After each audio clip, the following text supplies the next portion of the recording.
पूर्व एनसीपीसीआर अध्यक्ष और नेशनल ह्यूमन राइट कमीशन के मेंबर प्रियांक कानूनगो हमारे साथ हैं।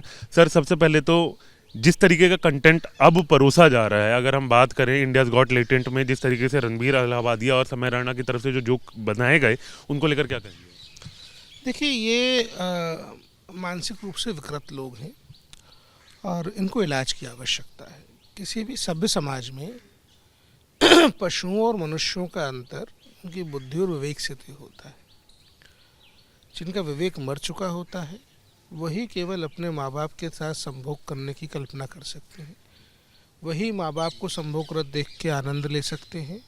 वही लोग अपने माता पिता के यौनांगों के आकार के बारे में नेशनल प्लेटफॉर्म्स पर इस तरीके से चर्चा कर सकते हैं। ऐसे लोगों को इलाज की ज़रूरत है। ऐसी विकृतियों को समाज में स्थान नहीं मिलना चाहिए। इनका सामाजिक बहिष्कार होना चाहिए। हमने YouTube को बोला है कि भाई ये कंटेंट जो है आपत्तिजनक है, महिलाओं की मर्यादा के खिलाफ है, बच्चों को गलत बातें सिखाता है, समाज के लिए ठीक नहीं है। इस कंटेंट को हटाइए और जिन लोगों ने भी ये कृत्य किया है उनके खिलाफ पुलिस को शिकायत दीजिए, इससे कि पुलिस आगे अपनी कार्रवाई कर सके। सर, कई जगहों पर इस पूरे मामले को लेकर कंप्लेन दाखिल की गई है, क्या कहेंगे उसको लेकर? कंप्लेंट तो अपनी जगह है, हर जगह पर इनका बहिष्कार होना चाहिए। कैसे ये अपने माता पिता से आंख मिला पाएंगे कल? उस माँ के बारे में सोचिए जिसको इसने लज्जित करने का काम किया है।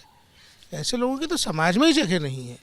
कंप्लेंट करना तो जो एक प्रक्रिया है जिसमें कानून अपना काम करेगा। मेरी तो समाज से अपील ये है कि ऐसे लोगों का सामाजिक बहिष्कार किया जाए। हाँ सर, इसके अलावा आपकी ने यूट्यूब को भी चिट्ठी लिखी है इस पूरे मामले को लेकर कंप्लेन दाखिल करने के लिए, लेकिन इस तरीके के कंटेंट की कोई बाउंड्री नहीं है सर, तो क्या उस चीज़ के लिए भी दायरा तय होना चाहिए?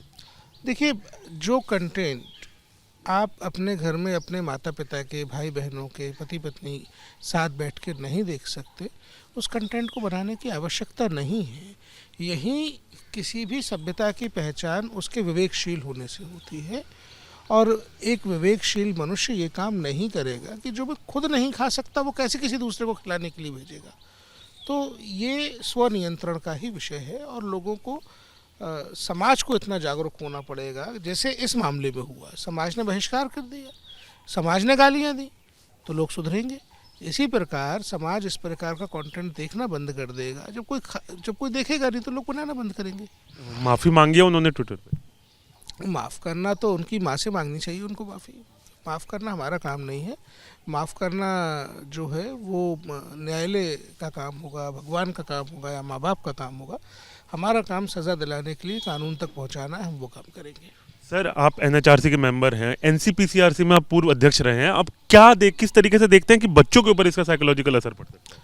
देखिए, समाज को विकृत करके पोर्नोग्राफी कंज्यूम करने वाली एक पूरी की पूरी मार्केट डेवलप करने का ये प्रयास है जिसको हमको रोकना होगा। सर, आपको लगता है इसके लिए नियम भी बनाने ज़रूरी हो गए हैं? नियम है, नियमों का पालन करवाना ज़रूरी है, वो हम करवा रहे हैं। बहुत बहुत शुक्रिया सर बात करने के लिए।